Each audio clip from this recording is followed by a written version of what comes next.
अभी कुछ दिन पहले 22 जनवरी के दिन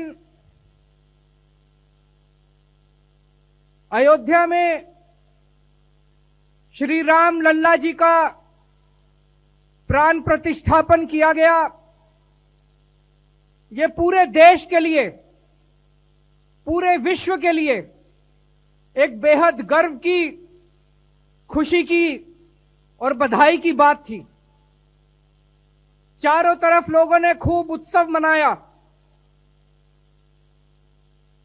एक तरफ जहां हमें श्री रामचंद्र जी की भक्ति करनी है,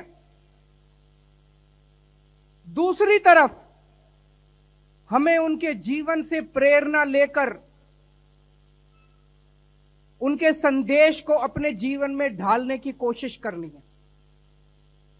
उनका जीवन बेहद प्रेरणादायी है।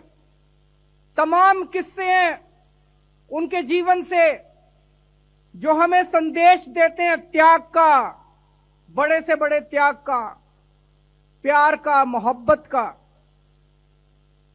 हम सब जानते हैं किस तरह से अपने पिताजी के एक आदेश के ऊपर, अपने पिताजी के कहने पे अपना तमाम राजपाट त्याग करके वो वनवास चले गए। कल सुबह भगवान राम का राज्याभिषेक होने वाला था। अयोध्या के अंदर तमाम तैयारियां कर ली गई थी। सभी अयोध्यावासी हर्षोल्लास में झूम रहे थे। सभी अयोध्यावासी बहुत खुश थे कि कल सुबह भगवान राम अयोध्या के राजा बनेंगे। सब लोग तैयार थे। अचानक शाम के वक्त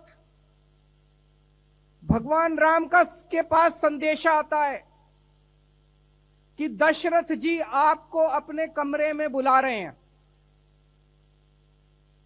भगवान राम दशरथ जी के कमरे में जाते हैं। वहां देखते हैं कि दशरथ जी बहुत दुखी मन से बैठे हैं।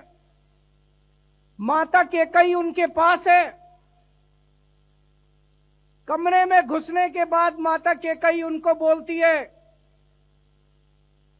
कि महाराज ने मुझे 2 वर दिए हैं और मैंने उनसे वो दोनों वर मांगे हैं। पहला वर कि भगवान राम को 14 वर्ष के लिए वनवास जाना होगा और दूसरा वर कि उनकी जगह भरत को अयोध्या का राजा बनाया जाएगा। मैं सोच रहा था कि अगर आज का परिप्रेक्ष्य होता, आज का माहौल होता, पूरे अयोध्यावासी भगवान राम के साथ थे, पूरे अयोध्यावासी भगवान राम को प्यार करते थे। अगर भगवान राम कहते मैं नहीं मानता, पूरी अयोध्या भगवान राम के साथ खड़ी होती। लेकिन भगवान राम तो भगवान थे। उन्हें किसी राजपाट से मोह नहीं था। उन्होंने माता कैकेयी को और महाराज दशरथ को कहा कि महाराज, रघुकुल रीत सदा चली आई, प्राण जाए पर वचन न जाए। आपके वचन का पालन होगा। उन्होंने 2 मिनट के अंदर निर्णय लिया कि वो राजपाट नहीं संभालेंगे और 14 वर्ष के लिए वनवास जाएंगे, बिना किसी गम के, बिना किसी दुख के। चेहरे पर मुस्कान के साथ भगवान ने उनसे विदा ली और खुशी खुशी 14 वर्ष वनवास के लिए चले गए। इससे हमें सीख मिलती है कि अपने मां बाप की आज्ञा का पालन करना चाहिए। इससे हमें सीख मिलती है कि हमें निर्मोह भाव से, निस्वार्थ भाव से सेवा करनी चाहिए। इससे हमें सीख मिलती है कि हमें किसी तरह का त्याग करने से पीछे नहीं हटना चाहिए। एक तरफ भगवान राम जब वनवास के लिए गए, उस वक्त भरत अपनी नानी के घर गए हुए थे। वो अयोध्या में नहीं थे।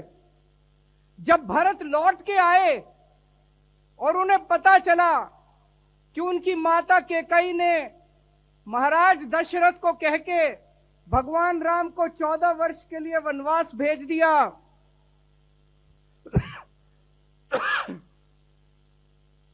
भरत से यह बर्दाश्त नहीं हुआ। भरत जी पीछे पीछे उनके वनवास गए और वन में महाराज राम को ढूंढ के, भगवान राम को ढूंढ के उनके पैरों में गिर जाते हैं और कहते हैं कि ये राजपाट है भगवान, ये राजपाट आपका है, ये मेरा नहीं है, आप वापस चलिए और वापस चल के राजपाट संभालिए। भगवान राम कहते हैं नहीं भरत, ये राजपाट तेरा है। भरत कहते हैं नहीं भगवान, ये राजपाट आपका है। मुझे लगता है पूरे मानव जाति के इतिहास में इस तरह का सुंदर दृश्य देखने में शायद कभी नहीं मिला होगा। दो भाई लड़ रहे हैं, एक कह रहा है कि ये राजपाट तेरा है, दूसरा कह रहा है ये राजपाट तेरा है। आज के जमाने में दो भाई जब लड़ते हैं, वो कहता है ये जमीन मेरी है, वो कहता है ये जमीन मेरी है।